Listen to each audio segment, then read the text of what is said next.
संघर्ष कर रहा हूँ। मैंने तुम्हें संसद और राज्यों की विधानसभाओं में सीटों का आरक्षण दिलवाया। मैंने तुम्हारी बच्चों की शिक्षा के लिए उचित प्रावधान करवाए। आज हम प्रगति कर सकते हैं। अब यह तुम्हारा कर्तव्य है कि शैक्षणिक, आर्थिक और सामाजिक गैर बराबरी को दूर करने हेतु एकजुट होकर इस संघर्ष को जारी रखें। इस उद्देश्य की प्राप्ति के लिए तुम्हें हर प्रकार की कुर्बानियों के लिए तैयार होना होगा, यहाँ तक कि खून बहाने के लिए भी। दूसरी अपील नेताओं से, यदि कोई तुम्हें अपने महलों से यदि कोई तुम्हें अपने महल में बुलाता है तो स्वेच्छा से जाओ, लेकिन अपनी झोपड़ी में आग लगाकर नहीं।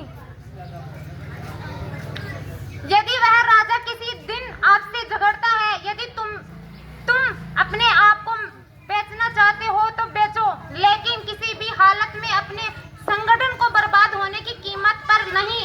मुझे दूसरों से कोई खतरा नहीं है, लेकिन मैं अपने लोगों से ही खतरा महसूस कर रहा हूँ। तीसरी अपील भूमिहीन मजदूरों से की। मैं गांव में रहने वालों भूमिहीन मजदूरों के लिए काफी चिंतित हूँ। मैं उनके लिए ज्यादा कुछ नहीं कर पाया हूँ। मैं उनकी दुख तकलीफों को नजरअंदाज नहीं कर पा रहा हूँ। उनकी तबाहियों का मुख्य कारण उनका भूमिहीन होना है, इसलिए वे अत्याचार और अपमान के शिकार होते रहते हैं।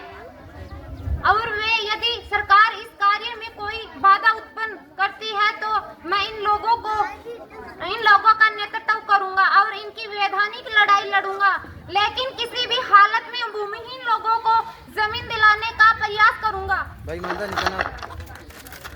तीसरी अपील समर्थकों से की बाबा साहब ने।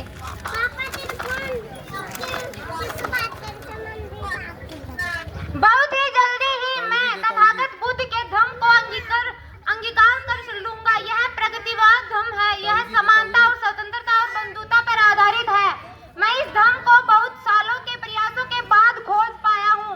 अब मैं जल्द ही बुद्धिस्ट बन जाऊंगा। तब अछूत के रूप में मैं आपके बीच के कल्याण के लिए संघर्ष जारी रखूंगा। मैं तुम्हें अपने साथ बुद्धिस्ट बनने के लिए नहीं कहूंगा, क्योंकि मैं आपके अंधभक्त नहीं बनना चाहता हूँ, परंतु जिन्हें इस महान धर्म की शरण में आने की तमन्ना है, वे बौद्ध धर्म अंगीकार कर सकते हैं, जिससे वे इस धर्म को दृढ़ विश्वास के साथ रहे और बौद्धाचरण का अनुसरण करे।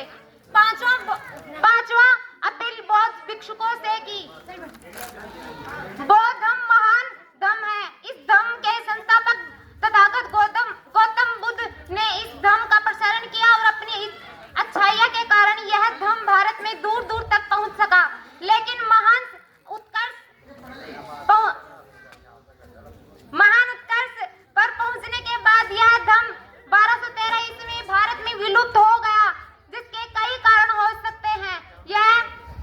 एक प्रमुख कारण यह भी है कि बौद्ध भिक्षु विलासितापूर्ण और आराम तलब जिंदगी जीने के आदी हो गए थे। मुझे समाज में ऐसे बहुत कम भिक्षु दिखाई देते हैं, इसलिए इन जनसाधारण में से अच्छे लोगों को भी इस धर्म के प्रसार हेतु आगे आना चाहिए और इनके संस्कारों को ग्रहण करना चाहिए। छठवां अपील था शासकीय कर्मचारियों से। हमारे समाज की शिक्षा में कुछ प्रगति हुई है।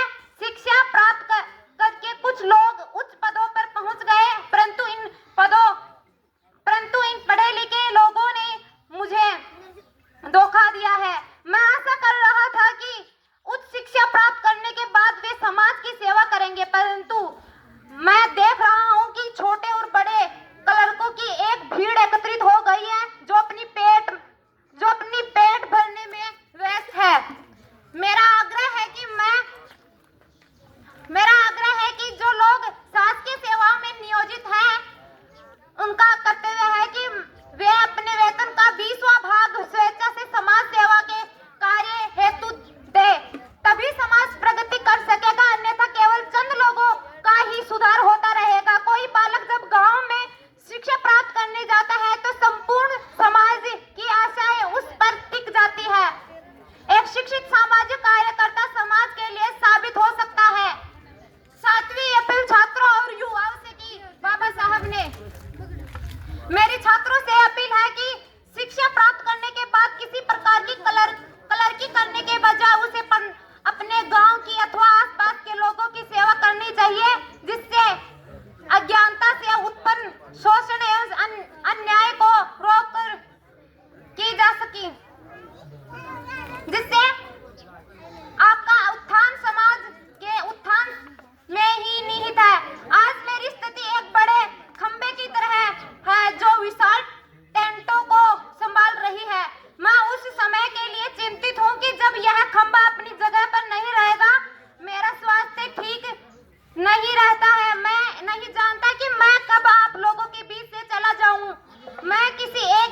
सकते।